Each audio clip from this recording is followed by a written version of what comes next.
Hello दोस्तों, मैं हूं आपका दोस्त एडवोकेट शिवेंद्र प्रताप सिंह। आज हम आपको बताएंगे, एक हमारे सब्सक्राइबर दोस्त ने ये पूछा कि क्या पुरुष आयोग का गठन होना चाहिए।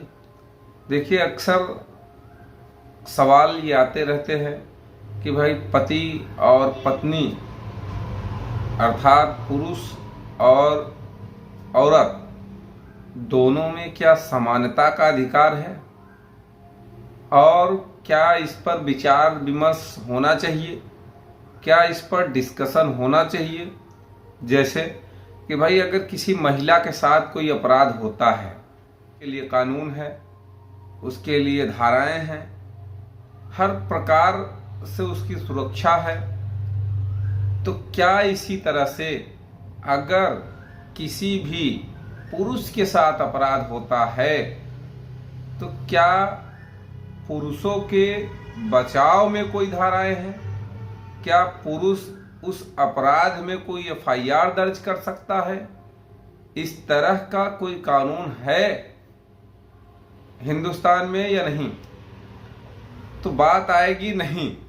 उसका सिर्फ कारण ये है कि जैसे अब कोई महिला है, उसके भाई पति या ससुराली जन कुछ भी अपराध करते हैं तो वो भाग के जाएगी, तुरंत थोड़ा सा बताएगी, ज्यादा में एफआईआर लिखा जाएगा।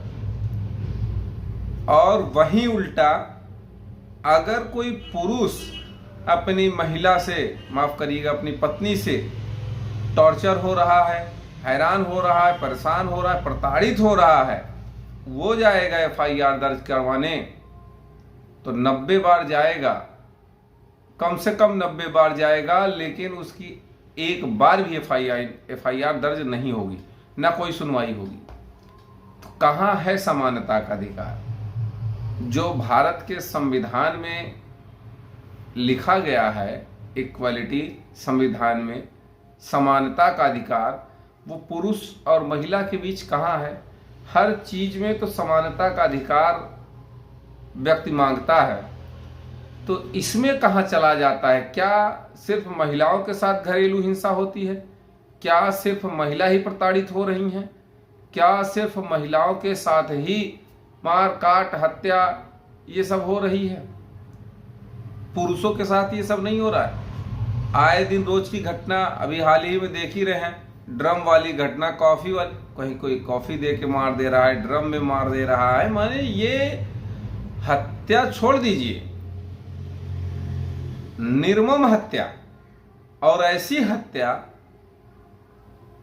कि जिसे अगर आने वाली पीढ़ियों के सामने वो बात बताई जाए, कही जाए। हालांकि एक चीज है कि भाई हर एक औरत ऐसी नहीं होती है, हर एक पुरुष ऐसा नहीं होता है, लेकिन सवाल इस बात का नहीं कि हर एक होता है कि नहीं होता है। सवाल इस बात का है कि क्या पुरुष सिर्फ अपना बचाव करता फिरेगा? आखिर पुरुष या कोई पति अगर बाहर जाके कमाता है तो वो किसके लिए कमाता है? जो बाहर जाके कमाता भी है, डायरेक्ट खाते में पैसा भेजता है, घर हमारा सही रहे, परिवार हमारा सही रहे, घर के लोग परेशान ना रहे, इसीलिए कमाता है। वो अपना पेट भरने के लिए थोड़ी गया है कमाने। तो कहने का ये मतलब है कि इस तरह के कांड के बाद, इस तरह की हत्याओं के बाद, इस तरह के हो रहे पुरुषों के अन्याय के बाद भी अगर कानून,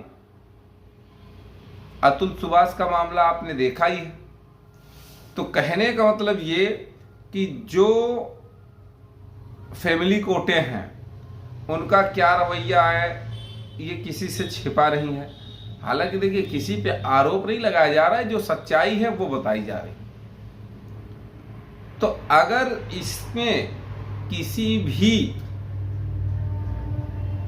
व्यक्ति विशेष की अगर बात आती है कि समानता, तो समानता, मैं तो नहीं कहूंगा कि इसमें समानता का अधिकार है। समानता का अधिकार का मतलब ये है कि जो कानून महिलाओं के लिए है वो कानून पुरुषों के लिए है। हाँ, उसी में यही बात लिख दिया जाए कि अगर कोई पुरुष हो या महिला, जैसे हर चीज में तो पुरुष और महिला लिखा गया है।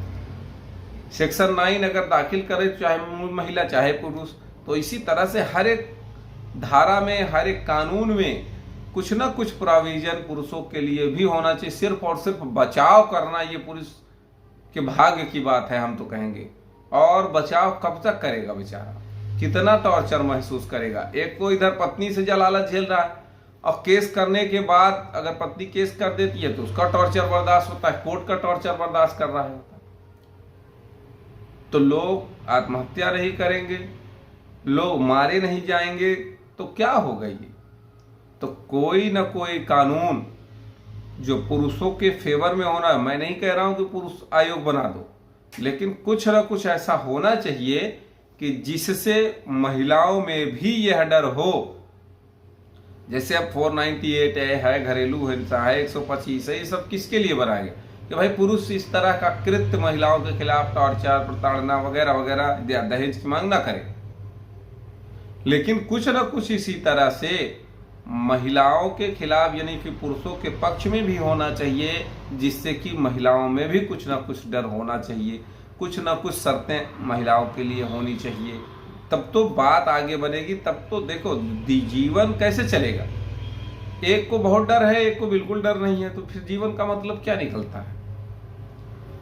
आज 95% 498A मेंटेनेंस 12 DV एक्ट फर्जी दाखिल हो रहे हैं। क्या इन्हें रोका जा सकता है, या इनको रोकने के लिए क्या कदम उठाया जा रहा है गवर्नमेंट के द्वारा, उच्च न्यायालयों के द्वारा, या यूं कहें कि जो बढ़ती अपराध की घटनाएं हैं, अतुल सुभाष जैसे, मुस्कान कांड जैसे, या तमाम ऐसे, रोज तो न्यूज में अब तो रोज आ रहा है कि ये घटना कहीं ना कहीं रोज होती जा रही है।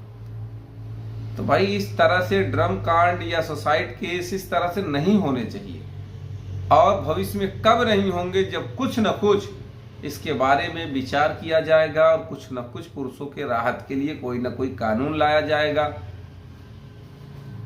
उम्मीद करता हूं, आशा करता हूं आज का यह वीडियो आपको बेहद पसंद आया होगा। अगर वीडियो पसंद आए तो वीडियो को लाइक करें, शेयर करें, यूट्यूब चैनल CVN हाईकोर्ट को जरूर सब्सक्राइब करें। कोई सवाल शेष रह गया है तो स्क्रीन पर चल रहे नंबर पर फोन करके जानकारी ले सकते हैं।